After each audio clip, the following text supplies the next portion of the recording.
Hi, this is Qiming, and this is my group work facilitation response. So, so firstly, I'm gonna discuss the group dynamics. And I think the group is in the storming stage.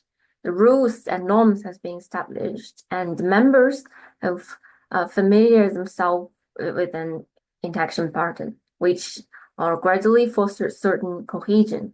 And most members are following the norms and rules and open to share and happy to develop mutual support. But conflict and disagreement can still happen. And the interactive pattern of this group is mixed with the maple pattern and the free floating pattern, but tend more to be the leader-centered pattern.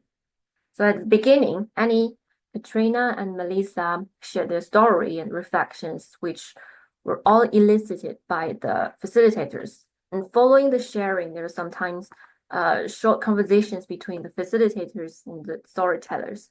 And facilitators use these short conversations to provide feedbacks and help members clarify and acknowledge their feelings and thoughts.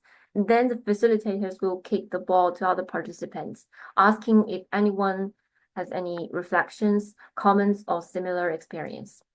However, during the process, the other members can still free to step in and talk about their experience, feelings, and for example, they can congratulate Annie's effort in trying to set boundaries with her son, and they can also reassure Katrina that what she did was not a failure. And as time goes on, it seems like the atmosphere is safe enough for participants to be more open, and the group demonstrated some characteristics of free-floating pattern. Just after Ali reflected on Melissa's story, there was a short pause, and then Kenny stepped in to share his feelings. The following conversation happened freely between Melissa and Kenny's members and members. Then Mo joined in and pulled the conversation back to a leader-centered pattern. I think the positive impact of this induction pattern is that it made the group more effective and less likely to deviate from the theme. Especially when the clash happened, Mo could immediately de-escalate the potential conflict and keep the track back on the session's main theme. And additionally, I noticed that this pattern enabled the facilitators to offer every participant opportunities to engage, which balance their contributions to the group. Everyone can have a chance to share stories and give feedback to each other. And considering this session is the fourth session, members may still not fully know each other and their stories. So the group culture is still developing. Members are on the way to exploring each other's values and trying to find a common ground. So providing every member with relatively equal opportunities to let others know them more deeply is essential. And I think most members in the group have established cohesive relationships. They are open to share the stories without disguising their negative feelings. For example, Katrina is very honest in speaking out about her feelings of falling further behind and hopelessness. And Melissa also reflected on her shame and guilt. And Kenneth talked about how he felt he was replaced. And the reason that they can build this cohesion is that the group fulfills the need for affiliation, recognition, and security, and which is very positive, which has a very positive impact on the ongoing interaction. And as I can see, they really trust each other. And just like Melissa mentioned, in the group, she felt that people can understand her. And this safety originates from Melissa finding himself sitting together with parents who have similar experiences and situations and feelings. And this bring the group a sense of safety. So this group is attractive to them. And according to the textbook, and one reason that members are attractive to the group is that they perceive other members are similar to them. They can empathize with each other and thus can become potential friends. And this high level of cohesion among them had a positive impact. It's helped build trust, and members will become more open to share their feelings and thoughts, no matter positive or negative. It encourages active listening to each other and provide effective feedbacks. And it can also help the group members have a willingness to attend the group and to participate in the activities and contribute to the group functioning. And one cue that I noticed is that when Andrew made his comment on Tamara, Kenny's showed anger immediately. I can see that Kenny's and Tamara actually started to develop a special emotional bond, and possibly because they both feel isolated in the family. And Kenny's had then allied themselves with Tamara because of this specific similarity between them. And this can be a positive bond for the folding sessions, as they can relate more to each other and provide mutual support. However, it can also turn negative on certain occasions. So I think the clash with Andrew is an example. And it is that specific bond that motivated Anis to generate the urge to talk back to Andrew, and his emotions were stronger than other members. And if he had not been stopped by Mo, this could have escalated into a conflict. They also influence his relationship with Andrew. Maybe it can make him keep away from Andrew or start to generate hostility towards him, and further influencing other members' attitude towards Andrew. And in terms of the trigger of this clash, I think it mainly results from the selective perception during the message transmission. According to the mode of the process of communication feature in the textbook, I can see that the message sent by group member can be decoded in different ways in the receiver's or other members' minds. They will screen certain information while blocking others. Then they can provide their feedbacks, and the feedback is actually based on their unique understanding of the message. Mara told a story about how she wanted to best support her son and mitigate the conflict between them, even though her son showed certain disrespect to her. What Tamara wants to express is the feeling that's being excluded is distressful, and he's trying her best to figure out a way to get through. Well, Andrew perceived the story selectively as what he was doing is letting her son push her around. And how he perceived the stories and understand this based on his own life's positions and experience, stereotypes and values. Andrew was raised in a strong patriarchal and authoritative family, which fostered his perspective towards gender identity and power dynamics in the family. He believed that was he, as a male parent, is supposed to be a dominant position in the family, and a good child is supposed to be behaved and be non-confrontational in the family.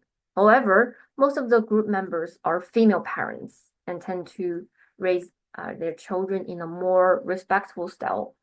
They want to give their children their own space, respect their willingness maximally, and eventually find a balance in the family dynamics. But this is something beyond Andrew's awareness and conflicts with his own parenting style. So this is why there is an obvious gap and clash between Andrew and other members. And they repeatedly said that he doesn't want his daughter turn out like their children because in his perception, this is a bad outcome. So the root cause of this clash is a conflict of value. And the clash in the group changed a lot of the power and status in the group dynamics. Firstly, the group is heterogeneous in terms of their sexuality and gender identity, in which members may not blend the values very quickly. And this provides the space for individuals to express their unique perspectives and enhance the possibility of generating clashes. And secondly, from the participants' introduction part, we can see that Other members are attracted to the group because they feel that they are responsible for the current family dynamics and want to mitigate this situation by making adjustments to themselves. But Andrew is not like them. Andrew blamed the situation on his ex-partners and want to have a strong and that she doesn't have a strong willingness to reflect on himself. He's so confident about his value and seem to others other members' education style as a problematic. So from what he said and he repeated clashes with other members, maybe Andrew it has subjectively believed that his role as a parent is more successful than other members. He believes that he still has certain control of the family, of the daughter and the whole situation, although objectively he is gradually losing it. So from his perspective, on one hand, he may believe that his status is higher than other members, and naturally, he can make comment on them. And on the other hand, because he constantly clashes with them, this can make him have the feeling of being marginalized and think that he may be in a lower status in the group. So this can be a subtle feeling, but this can still contradict his subjective self-concept. And Andrew was kind of stuck in the middle of these two status. But in fact, from what I observed, the facilitators were avoiding a clear hierarchy among group members. They're trying to build a more democratic group, and only two facilitators, Ali and Mo, perform some leadership because they have expertise in their identities as facilitators and organizers. They have the expert power and legitimate power. So from the group members' perspective, they have a higher status. And Mo de-escalated the clash, but also made Andrew feel like he was positioned in lower status in the group. Mo didn't want to foster an authoritarian atmosphere, but Andrew was raised in a family with patriarchal hierarchy, and so I guess in his mind I think he was suppressed by the authority, by someone with a higher status, and now clearly from both subjective and objective perspectives, he is in a lower status. And according to the textbook, the lower status member are the least likely to confront to group norms and have the potential to be disruptive of productive group process. And this can explain why Andrew clashes with other members before. But now Andrew is withdrawing from engaging the group, presenting as indifferent. I think this passive resistance is a way for him to preserve his self-esteem. He always recognized himself as high status person, but this sudden identity and status change embarrassed him. He's on the edge of being isolated. So for him, it is very degrading to be isolated. He rather present as not engaging and incooperative in the first place, instead of engaged but end up suppressed and isolated. So the primary negative impact of this group dynamic is that this discouraged Andrew, and is also a risk of generating a subgroup which exclude Andrew. But based on that, it can also make other members feel emotionally closer. And in the next part, I'm gonna to discuss the group facilitation skills and the rules of the two facilitators. I think the most frequently used skill is involving group members. Throughout the session, Mo and Ellie invited participants to share their reflections several times, and these invitations kept everyone engaged and make them think, reflect, and express. After Annie told her story, Mo and Annie used the responding to others skill, and their positive feedback validated Annie's effort and fostered trust, and also encouraged her to build self-confidence to face her future interactions with her son. Ellie is very sensitive to participants' unusual conditions. She noticed that Katrina was not engaging, so she asked Katrina, especially how she reflected on Annie's story. This is a use of attending to others, enabling Katrina to express her feelings and tell her story on time. Otherwise, she may be immersed in feelings of guilt and shame after knowing Annie and had made certain achievements, believing that she may be in the lower status in the group. And after Katrina shared her story, Annie helped Annie helped her identify, describe, and synthesize her thoughts and feelings, making the feelings and thoughts clearer and turning the negative feelings, which is shame, into positive feelings, which is hoping. And this helped her reach reconciliation with herself. And Ali used linking members' communication skills to ask other members if they have any reflections on Katrina's story. This makes connection between one member and others, and enabling the group to explore broader surrounding the scene. Another skill Annie used was expressing self and disclose. Lisa's story has listed her similar experience and acknowledged that the shift to parents' new life stage is a tough time for adolescents. And Ellie herself has similar experience with their children. At that moment, he revealed her experience to the group members, which was very effective in building further emotional connections with the members. However, she didn't over-disclose her story because as a facilitator, setting boundaries with group members is also essential. And Mo used questioning and probing after Kennis expressed his feeling and of being excluded by his son.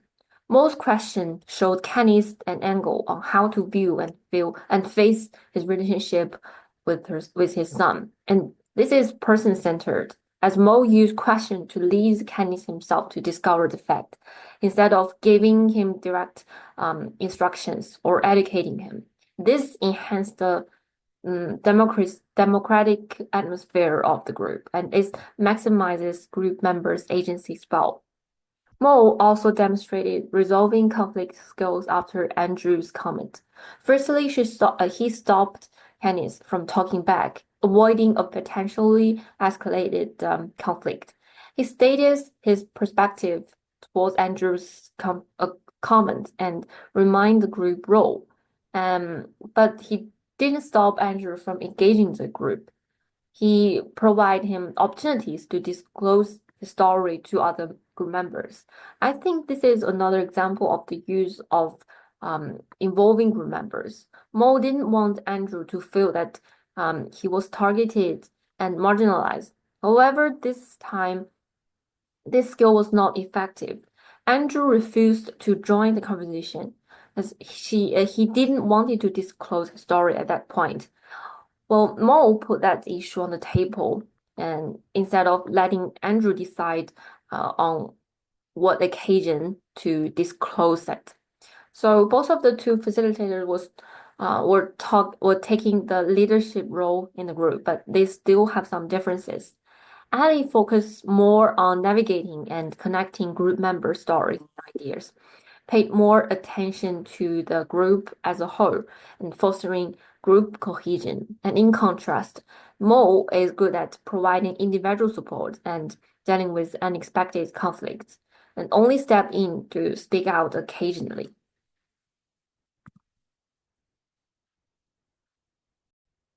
In the final part, I'm going to discuss the group work series.